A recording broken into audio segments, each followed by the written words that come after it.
ಎಲ್ಲರಿಗೂ ನಮಸ್ಕಾರ. ನಾನು ಈ ದಿನ ಮಸಾಲೆ ರೊಟ್ಟಿ ಮಾಡ್ತಾ ಇದ್ದೀನಿ. ಅದು ಡಿಫ್ರೆಂಟ್ ಅಂದರೆ ಮಲ್ಟಿ ಆಟದಿಂದ, ಅಂದರೆ ಬೇರೆ ಬೇರೆ ಹಿಟ್ಟನ್ನು ಸೇರಿಸಿ, ರವೆ ಹಿಟ್ಟು ಎಲ್ಲ ಸೇರಿಸಿ ಯಾವ ರೀತಿ ಮಸಾಲೆ ರೊಟ್ಟಿ ಮಾಡೋದು ಅಥವಾ ತಾಲಿಪಿಟ್ಟು ಅಂತ ಹೇಳ್ತೀವಿ, ಬಾಣಲೆ ರೊಟ್ಟಿ ಅಂತ ಹೇಳ್ತೀವಿ, ಅದನ್ನು ಮಾಡೋದು ತೋರಿಸ್ತಾ ಇದ್ದೀನಿ. ನೋಡಿ, ತೆಂಗಿನಕಾಯಿ ತೊಗೊಂಡಿದ್ದೀನಿ, ಒಂದು 3 ದೊಡ್ಡ ಈರುಳ್ಳಿ ತೊಗೊಂಡಿದ್ದೀನಿ, ಇದು ಸಣ್ಣಗೆ ಹೆಚ್ಕೋತೀನಿ. 5 ಹಸಿರು ಮೆಣಸಿನ್ಕಾಯಿ ತೊಗೊಳ್ತಿದ್ದೀನಿ, ಖಾರದ ಪುಡಿ ಹಾಕೋದಿಲ್ಲ, ಇದನ್ನೇ ಸಣ್ಣಗೆ ಹೆಚ್ಕೋತೀನಿ. ಕೊತ್ತಂಬರಿ ಸೊಪ್ಪು ಸಾಕಷ್ಟು ತೊಗೊಂಡಿದ್ದೀನಿ, ಇದನ್ನು ಕೂಡ ಸಣ್ಣಗೆ ಹೆಚ್ಕೋತೀನಿ. ತೊಳೆದಿಟ್ಕೊಂಡಿದ್ದೀನಿ. ಈ ಯೆಲ್ಲೋ ಕಲರ್ದಿದ್ದು ತೆಗೆದು ಹೆಚ್ಕೋತಾ ಇದ್ದೀನಿ. ಎಲ್ಲ ಸಣ್ಣಗೆ ಹೆಚ್ಕೊಂಡು ರೆಡಿ ಮಾಡ್ಕೊಳ್ತೀನಿ. ನೋಡಿ, ದೊಡ್ಡದು 3 ಈರುಳ್ಳಿ ಸಣ್ಣದಾಗಿ ಹೆಚ್ಕೊಂಡಿದ್ದೀನಿ. ತೆಂಗಿನಕಾಯಿ ಅಷ್ಟು ತುರ್ಕೊಂಡಿದ್ದೀನಿ. ಮೆಣಸಿನ್ಕಾಯಿ 5 ಮೆಣಸಿನ್ಕಾಯಿ ಸಣ್ಣದಾಗಿ ಹೆಚ್ಕೊಂಡಿದ್ದೀನಿ. ಕೊತ್ತಂಬರಿ ಸೊಪ್ಪು ಕೂಡ ಹೆಚ್ಕೊಂಡಿದ್ದೀನಿ. ಈಗ ನೋಡಿ, ಇದಕ್ಕೆ ಹಿಟ್ಟುಗಳನ್ನು ಹಾಕಬೇಕಲ್ಲ, ಅದಕ್ಕೆ ಹಿಟ್ಟುಗಳನ್ನು ಇಟ್ಕೊಂಡಿದ್ದೀನಿ. ನೋಡಿ, ಇದು ಮೈದಾ ಹಿಟ್ಟು, ಇದು ಅಕ್ಕಿ ಹಿಟ್ಟು, ಇದು ಗೋಧಿ ಹಿಟ್ಟು, ಇದು ರಾಗಿ ಹಿಟ್ಟು, ಇದು ಜೋಳದ ಹಿಟ್ಟು, ಇದು ಕಡಲೆ ಹಿಟ್ಟು ಅಂದರೆ ಬೋಂಡ ಮಾಡೋ ಹಿಟ್ಟು, ಇದು ರವೆ, ಮೀಡಿಯಮ್ ರವೆ. ಇದಿಷ್ಟನ್ನು ಇವಾಗ ಇದರೊಳಗಡೆ ಹಾಕ್ತಾ ಇದ್ದೀನಿ. ಇದಷ್ಟನ್ನು ಫಸ್ಟು ಮಿಕ್ಸ್ ಮಾಡ್ಕೊಳ್ತಾ ಇದ್ದೀನಿ. ಈಗ ನೋಡಿ, ಇದು ಮೈದಾ ಹಿಟ್ಟು, ಇದು ಅಕ್ಕಿ ಹಿಟ್ಟು,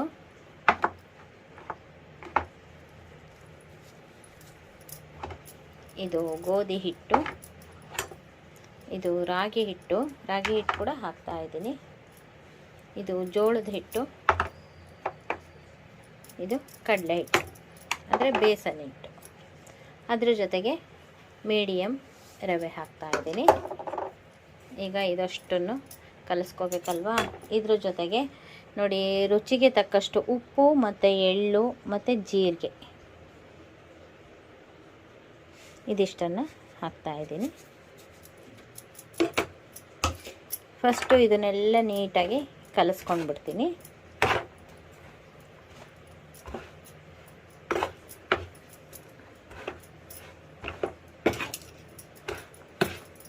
ಇದನ್ನು ನೋಡಿ, ರಾತ್ರಿ ಹೊತ್ತು ಇಷ್ಟು ಕಲಿಸ್ಕೊಂಡು ರೆಡಿ ಮಾಡಿ, ನಾನಿವತ್ತು ಬೆಳಗ್ಗೆನೇ ಮಾಡ್ತಾ ಇದ್ದೀನಿ ತಿಂಡಿಗೆ.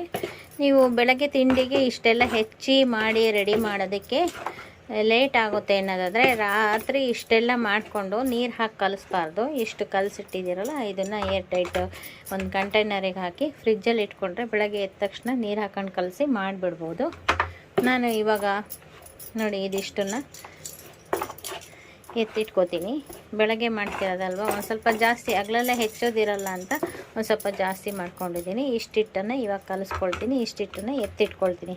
ಸಂಜೆ ಅಥವಾ ಮಧ್ಯಾಹ್ನ ಊಟಕ್ಕೆ ಯಾರಾದರೂ ರೊಟ್ಟಿ ಬಯಸಿರೋರಿದ್ದರೆ ಅಥವಾ ಶುಗರ್ನವರಿದ್ದರೆ ಮಾಡಿ ಕೊಡ್ಬೋದು. ಒಂದೊಂದು ಮಾಡಿ ಅನ್ನದ ಜೊತೆಗೆ ಮಾಡಿ ಕೊಡ್ಬೋದು. ಅದಕ್ಕೆ ಇದಿಷ್ಟನ್ನು ಎತ್ತಿಟ್ಕೊಂಡು ಇದಿಷ್ಟನ್ನು ಕಲಿಸ್ಕೊಳ್ತಾ ಇದ್ದೀನಿ.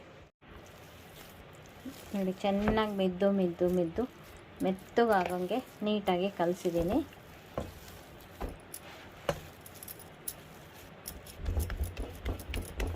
ದಡ ಹೊಡಿಲಾರ್ದಂಗೆ ನೀಟಾಗಿ ಬರುತ್ತೆ. ಏಕೆಂದರೆ ಮೈದಾ ಹಿಟ್ಟು, ಗೋಧಿ ಹಿಟ್ಟು ಎಲ್ಲ ಥರ ಹಿಟ್ಟು ಹಾಕಿದ್ದೀವಲ್ಲ, ಆದ್ದರಿಂದ. ನೋಡಿ, ಇದು ಕಲಿಸ್ಕೊಂಡಿದ್ದೀನಿ. ಈಗ ರೊಟ್ಟಿ ತೊಟ್ಟೋಣ. ನೋಡಿ, ಸಾಫ್ಟಾಗಿದೆ. ಈಗ ನಾನು ಒಂದು 8 ಉಂಡೆ ಮಾಡ್ಕೊಂಡಿದ್ದೀನಿ ಈ ಕಲಿಸ್ಕೊಂಡಿರೋದ್ರಲ್ಲಿ. ಇದನ್ನು ನಾನು ಯಾವ ರೀತಿ ತೊಡ್ತೀನಿ ಅಂತಂದರೆ, ನೋಡಿ, ಹೋಳಿಗೆ ಪೇಪರ್ ಇಟ್ಕೊಂಡಿದ್ದೀನಿ. ಹೋಳಿಗೆ ಪೇಪರಲ್ಲಿ ಇಟ್ಕೊಂಡು ನಾವು ಹೋಳಿಗೆ ಹೆಂಚಿರುತ್ತಲ್ಲ, ಹೋಳಿಗೆ ಕಾವಲಿ, ಅದರಲ್ಲಿ ತೊಡ್ತಾ ಇದ್ದೀನಿ. ನೋಡಿ, ಗ್ಯಾಸ್ ಹಚ್ಚಿ ಹೋಳಿಗೆ ಹೆಂಚನ್ನು ಗ್ಯಾಸ್ ಮೇಲೆ ಇಟ್ಟಿದ್ದೀನಿ. ಈಗ ನೋಡಿ, ಹೋಳಿಗೆ ಪೇಪರ್ ಇಟ್ಕೊಂಡಿದ್ದೀನಿ. ಪಕ್ಕದಲ್ಲೇ ಇಲ್ಲಿ ಎಣ್ಣೆ ಇಟ್ಕೊಂಡಿದ್ದೀನಿ. ಇದ್ರದ್ದು ಉಳ್ಳಿ ಎಲ್ಲ ಇದೇ ಮರದೊಳಗೆ ಇಟ್ಕೊಂಡಿನಿ. ಒಂದು ತಟ್ಟೆ ಇಟ್ಕೊಂಡು ಅದ್ರ ಮೇಲೆ ಹೋಳಿಗೆ ಪೇಪರ್ ಇಟ್ಕೊಂಡಿದ್ದೀನಿ. ಈಗ ಇದರಲ್ಲಿ ತೊಟ್ಟೋಣಂತೆ. ಒಂದು ಸ್ವಲ್ಪ ಎಣ್ಣೆ ಸವರ್ಕೊಂಡ್ಬಿಟ್ಟು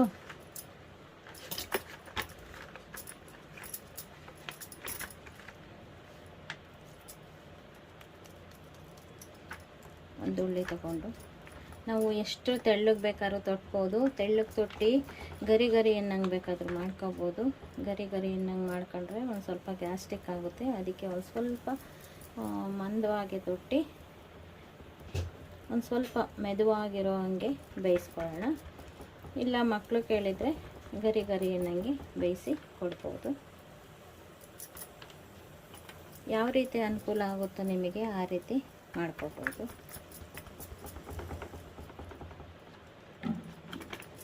ಇದನ್ನು ನೋಡಿ ಈ ರೀತಿ ತೆಗೆದು ಹೀಗೆ ಹಾಕ್ಬೋದು. ಈಗ ಒಬ್ಬಟ್ಟಿಂದು ಪೇಪರ್ ಅಲ್ವಾ ಇದು, ಆದ್ದರಿಂದ ಒಲೆ ಮೇಲೆ ಹಾಕ್ಬೋದು, ಏನು ತೊಂದರೆ ಆಗೋದಿಲ್ಲ. ನೋಡಿ ಈಗ ಹೆಂಚು ಕಾದಿದೆ. ಇದುವರೆಗೂ ನಾನು ಜೋರೂರಿ ಇಟ್ಕೊಂಡಿದ್ದೆ. ಈಗ ಒಂದು ಸ್ವಲ್ಪ ಲೋಗೆ ಇಟ್ಕೊಂಡಿದ್ದೀನಿ. ಈಗ ನೋಡಿ ಎಣ್ಣೆ ಹಾಕ್ತಾ ಇದ್ದೀನಿ.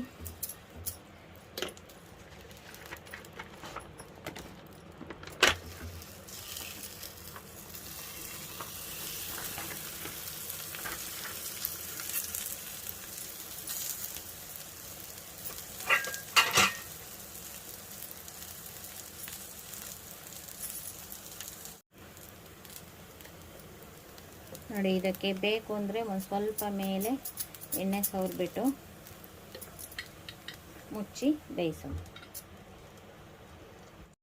ನೋಡಿ ಅದು ಬೇಯುವಷ್ಟೊತ್ತಿಗೆ ಮತ್ತೆ ಇನ್ನೂ ಒಂದು ತೊಟ್ಕೊಳ್ಳೋಣ.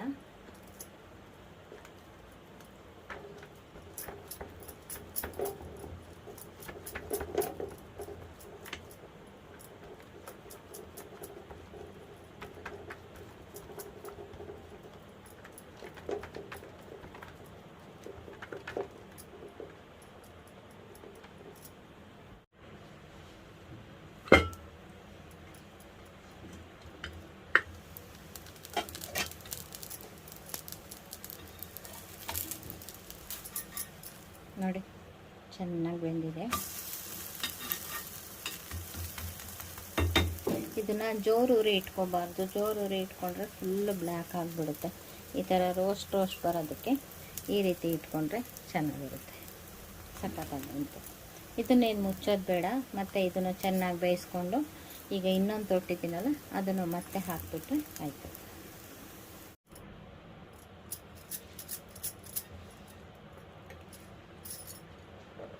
ನೋಡಿ ಒಂದಾಗಿದೆ, ಎತ್ತಿಟ್ಕೊಂಡಿದ್ದೀನಿ.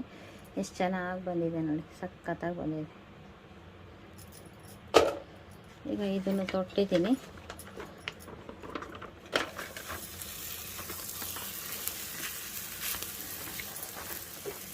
ಬೇಕು ಅಂದರೆ ಒಂದು ಸ್ವಲ್ಪ ಎಣ್ಣೆ ಹಾಕ್ಬೋದು.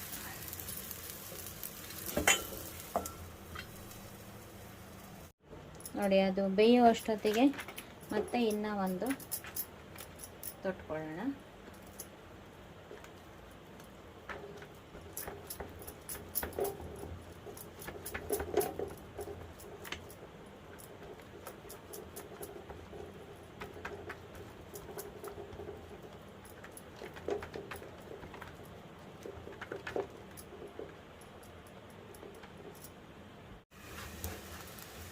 ನೋಡಿ ಇದು ಎರಡು ಕಡೆನೂ ಚೆನ್ನಾಗಿ ಬೆಂದಿದೆ. ಮತ್ತೆ ಇನ್ನೊಂದು ಸಲ ತಿರುಗಿ ಹಾಕಿದ್ದೆ. ನೋಡಿ ಸಖತ್ತಾಗಿ ಬಂತು.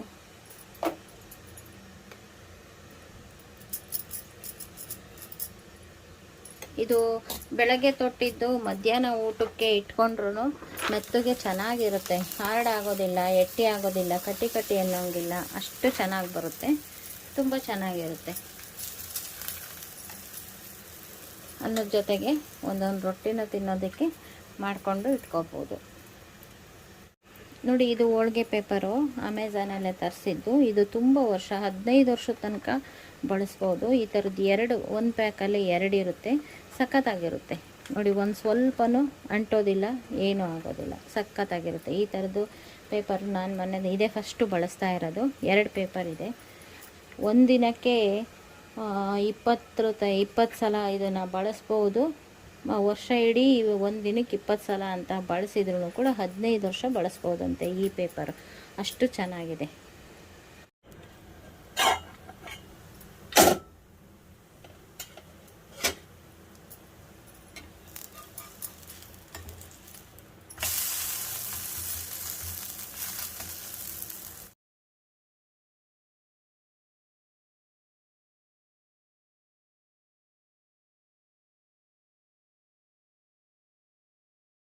ನೋಡಿ 8 ರೊಟ್ಟಿನೂ ಮಾಡಿದ್ದೀನಿ.